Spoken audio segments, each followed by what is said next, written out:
Shalom, apa kabarnya semua? Bertemu lagi di Sekolah Minggu Gereja Baptis Efrata. Hari ini kita akan belajar di bab yang ke-7 dengan judul Jangan Menyimpang. Firman Tuhan diambil dari Kejadian 12 ayat 10 sampai 20. Bapak Ibu Saudara sekalian, murid senior, murid dewasa dan murid remaja, mari sama-sama kita membuka Alkitab kita dari Kejadian 12 ayat 10 sampai yang ke-20. Saya akan bacakan, tapi Bapak Ibu Saudara sekalian juga membuka Alkitab dan kita membacanya bersama-sama. Ketika kelaparan timbul di negeri itu, pergilah Abram ke Mesir untuk tinggal di situ sebagai orang asing, sebab hebat kelaparan di negeri itu. Pada waktu itu, ia akan masuk ke Mesir, berkatalah ia kepada Sarai istrinya, "Memang aku tahu bahwa engkau adalah seorang perempuan yang cantik parasnya. Apabila orang Mesir melihat engkau, mereka akan berkata, 'Itu istrinya.' Jadi mereka akan membunuh aku dan membiarkan engkau hidup. Katakanlah bahwa engkau adikku, supaya aku diperlakukan mereka dengan baik karena engkau, dan aku dibiarkan hidup oleh sebab engkau." Sesudah Abram masuk ke Mesir, orang Mesir itu melihat bahwa perempuan itu sangat cantik. Dan ketika penggawa-penggawa Firaun melihat Sarai, mereka memuji-muji di hadapan Firaun, sehingga perempuan itu dibawa ke istananya. Firaun menyambut Abram dengan baik-baik, karena ia mengingini perempuan itu. Dan Abram mendapat kambing, domba, lembu, sapi, keledai jantan, budak laki-laki dan perempuan, keledai betina, dan onta. Tetapi Tuhan menimpakan tulah yang hebat kepada Firaun, demikian juga kepada seisi istananya karena Sarai, istri Abram itu. Lalu Firaun memanggil Abram serta berkata, "Apakah yang kau perbuat ini terhadap aku? Mengapa tidak kau beritahu bahwa ia istrimu? Mengapa engkau katakan dia adikku, sehingga aku mengambilnya menjadi istriku? Sekarang inilah istrimu, ambillah dan pergilah." Lalu Firaun memerintahkan beberapa orang untuk mengantarkan Abram pergi bersama-sama dengan istrinya dan segala kepunyaannya. Kita udah sering membaca nats ini ya, tapi kita akan membahasnya. Sebelum itu, mari kita berdoa. Tuhan Yesus, kami mohon berkat anugerah-Mu supaya kami bisa mengerti, memahami apa yang kami pelajari hari ini. Ajari kami untuk taat, ajari kami untuk mengerti kebenaran firman Tuhan dan rancangan-Mu dalam hidup kami. Berkati kami Tuhan Yesus dari awal pertengahan hingga akhir, sehingga sekolah minggu ini, walaupun secara online, kami bisa mendapat berkat lewat pelajaran yang kami pelajari hari ini. Terima kasih Tuhan, terima kasih. Dan hanya di dalam nama Yesus kami percaya berdoa. Haleluya. Amin. Bapak Ibu Saudara sekalian, sebelum kita masuk ke pelajaran, kita akan sama-sama memuji Tuhan dari NP 276, Tinggal Sertaku. Setelah itu juga akan ada tayangan yang akan saya tampilkan dan berhubungan dengan pelajaran yang akan kita bahas selanjutnya. Tapi sebelum itu, kita sama-sama memuji Tuhan dahulu. Tinggal Sertaku, NP 276.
setiap musim hidup yang selalu berganti.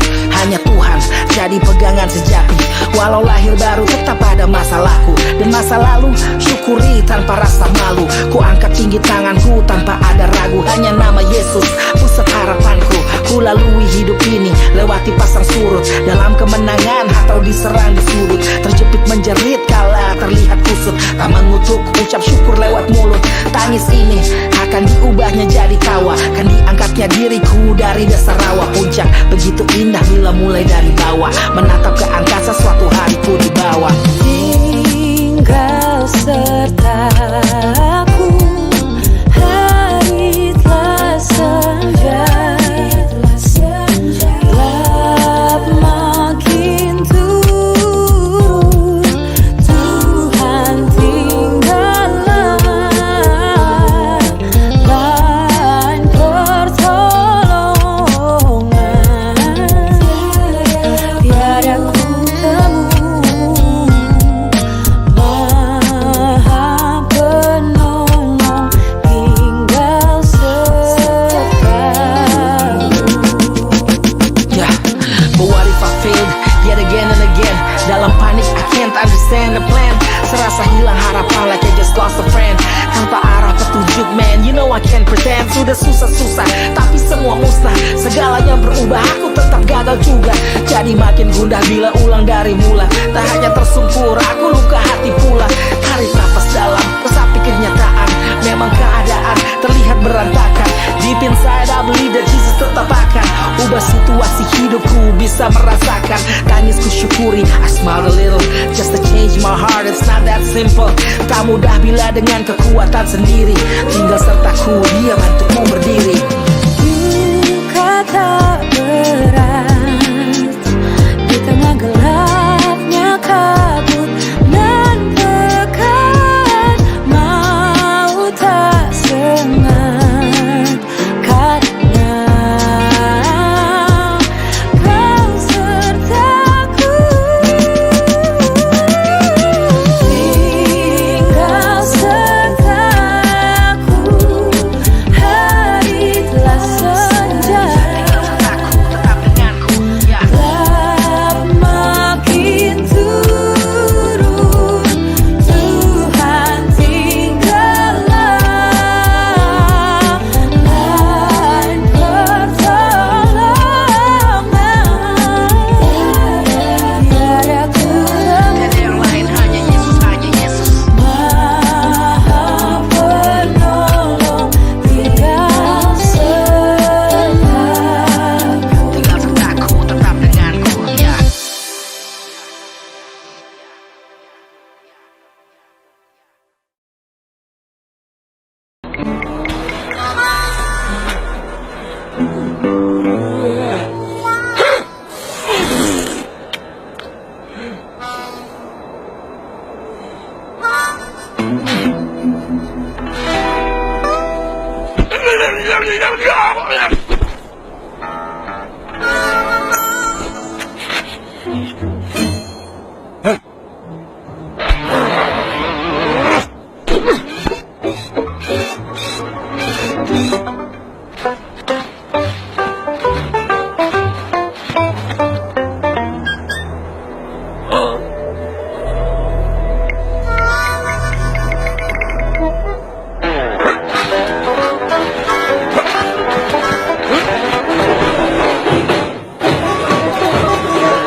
saudara sekalian sudah melihat tayangan yang tadi, bagaimana seorang laki-laki yang sedang kehausan, dia berdoa dan Tuhan menunjukkan jalan. Tuhan menunjukkan satu bukit, memang terjal, dia lebih jauh, dia harus jalan lebih jauh, menanjak. Tetapi dia merasa kok, kalau orang Jawa bilang rasa-rasan itu, aduh kok jauh ya. Waktu dia lihat sekeliling, ternyata ada keran yang lebih dekat. Lebih menarik juga kan. Waktu dia menuju ke sana, Tuhan sudah menghalang-halangi, jangan ke sana. Dengan berbagai cara Tuhan menghalang-halanginya. Sampai waktu laki-laki itu masuk dekat di keran itu, kerannya pun langsung dihapus gitu kan. Tetapi laki-laki ini boleh yang hilang akal, mulai dibangunnya lagi, di kerannya lagi, dibentuk lagi, sampai diputar. Ternyata yang keluar cuma 1 tetes dan dia merasa puas, cuma 1 tetes. Padahal Tuhan menyediakan tempat yang lebih besar. Bukan hanya 1 tetes, tapi melimpah-limpah. Bahkan di situ ada pasangan hidupnya gitu kan. Rancangan Tuhan yang indah memang tidak mudah. Rancangan Tuhan yang baik itu memang perlu proses. Perlu ada satu tindakan yang harus dikerjakan. Tidak instan. Itulah cara kerja Tuhan. Kalau iblis instan. Berdoa dikasih. Bukan berdoa kalau iblis ya. Meminta dikasih. Tetapi iblis itu seperti rentenir. Setiap dia memberi, pasti dia meminta lebih baik, lebih banyak lagi. Jadi kalau kita pengen instan, kita jangan bekerja sama dengan Tuhan. Karena Tuhan selalu bekerja dengan sistem, dengan satu cara, dengan satu proses yang harus dikerjakan oleh manusia. Seperti tayangan yang tadi. Kita semua, saya dan Bapak Ibu Saudara sekalian pun merasa bahwa proses itu menyebalkan, proses itu melelahkan, proses itu menghabiskan energi dan waktu. Pengennya cepat selesai, pengennya cepat sampai, pengennya cepat terlaksana gitu kan. Tetapi Tuhan tidak seperti itu. Makanya Tuhan membuat kita berproses supaya kita belajar taat. Taat pada apa? Pada peraturannya, pada rencangannya. Taat dan patuh pada perintahnya. Itulah Tuhan kita. Saat kita mulai berproses pada Tuhan, berproses bersama Tuhan, Tuhan sebenarnya membentuk kita menjadi pribadi yang beda, pribadi yang naik level, pribadi yang tangguh, pribadi yang kuat. Bapak Ibu Saudara sekalian, kalau kita kembali ke cerita Abraham ini, coba kita tadi baca, dia bukan Abraham tapi Abram.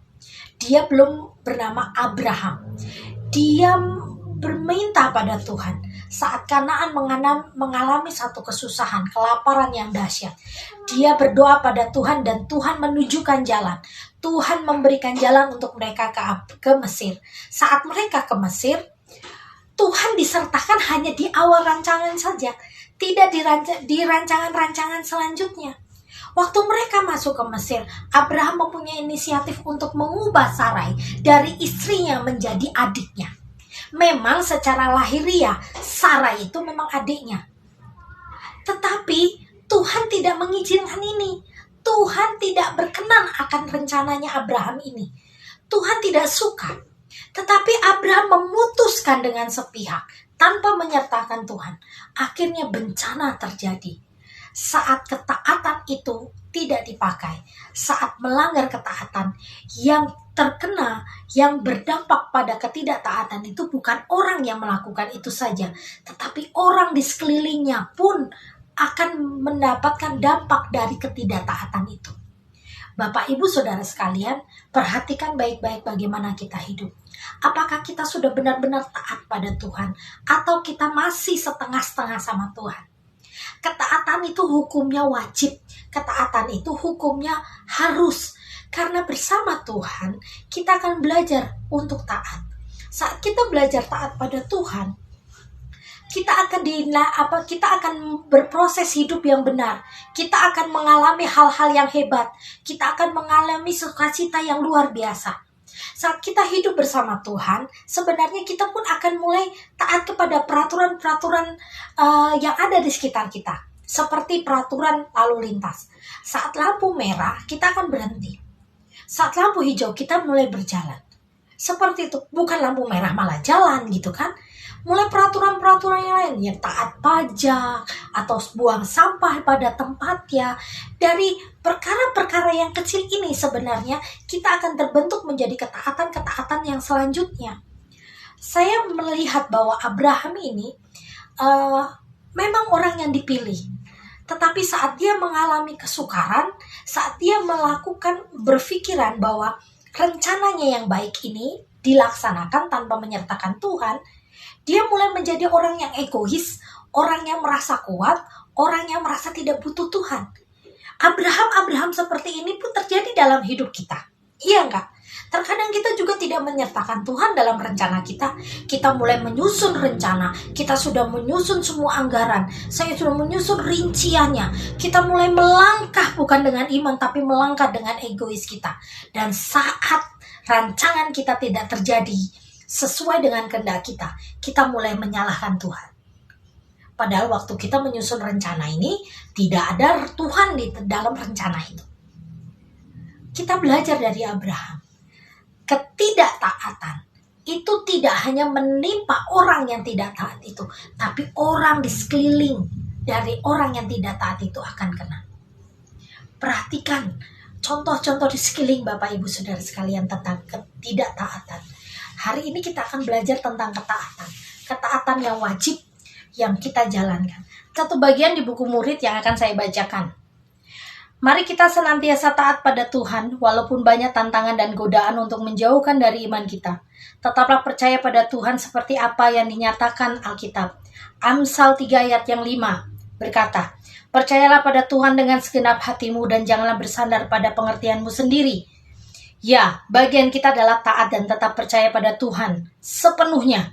Dan biarlah bagian Tuhan yang memberikan yang terbaik dan terindah pada waktunya bagi kita yang telah dikasihnya.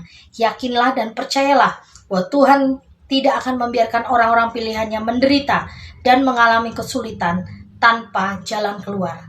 Jadi Bapak Ibu Saudara sekalian, saat kita mulai taat, bukan berarti orang taat itu mudah. Orang taat itu masih dapat tantangan. Orang taat itu pasti berbeda dengan orang sekelilingnya. Orang taat itu pasti mencolok dan menonjol daripada orang sekelilingnya. Tetapi disitulah nama Tuhan dipermuliakan. Dari situlah anak-anak Tuhan akan lebih unggul dari yang lainnya. Saat engkau taat pada pemerintah, engkau pasti akan diberikan kemudahan. Saat engkau taat dalam perusahaan, dalam pekerjaanmu, saat engkau jujur dalam setiap apa yang sudah dipercayakan padamu, engkau pasti akan dapat tantangan. Tetapi saat kau memegang semuanya dengan taat dan takut akan Tuhan, itu menjadi sumber berkatmu. Jadi Bapak Ibu Saudara sekalian, yang remaja, perhatikan bagaimana engkau hidup. Saat engkau taat pada Tuhan, menjaga kekudusan, hidup benar di hadapan Tuhan, mulai menikmati hidup masa mudamu dalam takut akan Tuhan, engkau akan membuahkan hasil yang luar biasa, kesuksesan yang luar biasa. Saat engkau belajar sungguh-sungguh, bekerja sungguh-sungguh, dan menyertakan Tuhan dalam setiap kehidupan masa mudamu, engkau pasti kelak. Saat engkau lebih dewasa dari sekarang, engkau pasti akan menuai kesuksesan. Belajarlah dari orang-orang sukses di sekitarmu. Belajarlah dari orang-orang sukses yang terkenal di dunia. Bagaimana mereka meniti masa depan dari masa mudanya dengan ketaatan. Yang dewasa, kita yang sudah berumur ini, kita percaya bahwa saat kita dipercayakan suatu keluarga, kita juga pasti akan mengajari anak-anak kita untuk ketaatan. Saat mereka mulai belajar taat, saat mereka mulai melihat ketaatan yang dilakukan orang tuanya, mereka pun akan tertular oleh itu semua. Untuk teman-teman senior, jadilah terus teladan di tengah-tengah dunia yang saat ini tidak menentu. Saya tahu bahwa beberapa orang senior ini jarang keluar karena sudah berumur. Di mall saja tidak boleh masuk walaupun sudah vaksin. Tetapi disinilah kita melihat bahwa ketaatan untuk teman-teman senior ini terus diuji, terus menjadi contoh, terus menjadi teladan. Tetaplah berdoa, tetaplah bersukacita, karena kebahagiaan itu bukan dicari tapi diciptakan. Tetaplah menciptakan kebahagiaan walaupun hanya di rumah saja. Bersukacitalah di dalam Tuhan dan tetap bertekun dalam doa. Mari Bapak Ibu Saudara sekalian, renungan yang singkat ini kita tutup. Kita akan sama-sama berdoa, kita saling menguatkan, saling terus mendoakan. Jangan lupa untuk mengisi absen setelah tayangan sekolah minggu ini. Jangan lupa untuk memberikan persembahan. Jangan lupa juga untuk saling menyapa walaupun hanya lewat WhatsApp atau terkadang juga SMS, karena disinilah walaupun kita tidak bertemu secara fisik tapi kita akan dekat di hati. Terkadang kalau lihat hari Rabu, saya sangat rindu sekali Bapak Ibu juga bisa join doa Zoom di setiap hari Rabu, karena disitulah kita bisa bertatapan muka walaupun kita nggak bertemu secara fisik, tapi lewat Zoom kita masih bisa bertemu. Jadi jangan lupa untuk terus mengikuti kegiatan gereja walaupun di rumah saja. Mari kita tutup Alkitab kita tutup buku pelajaran kita berdoa. Terima kasih Tuhan Yesus untuk kebaikan-Mu, sehingga Engkau memberikan kami kekuatan, memberikan kami sukacita. Berkati kami semua, murid, remaja, dewasa, dan senior, sehingga kami diberikan sukacita di dalam kehidupan di dunia yang serba tidak menentu ini. Saat Tuhan membuat kami taat, membuat kami menurut pada kehendak Tuhan. Kami percaya ini proses yang tidak mudah bagi kami, tetapi kami mau berserah dan menyerah pada kehendak Tuhan. Kuatkan kami, berkati kami. Bila di antara kami semua ada yang sakit, Tuhan sembuhkan. Yang susah Tuhan hiburkan. Yang kekurangan Tuhan cukupkan. Kami percaya Tuhan selalu ada bagi kami sekarang dan untuk selama-lamanya. Terima kasih Tuhan Yesus, terima kasih. Dan hanya di dalam nama Tuhan Yesus kami percaya berdoa. Haleluya. Amin. Selamat pagi, Tuhan Yesus memberkati.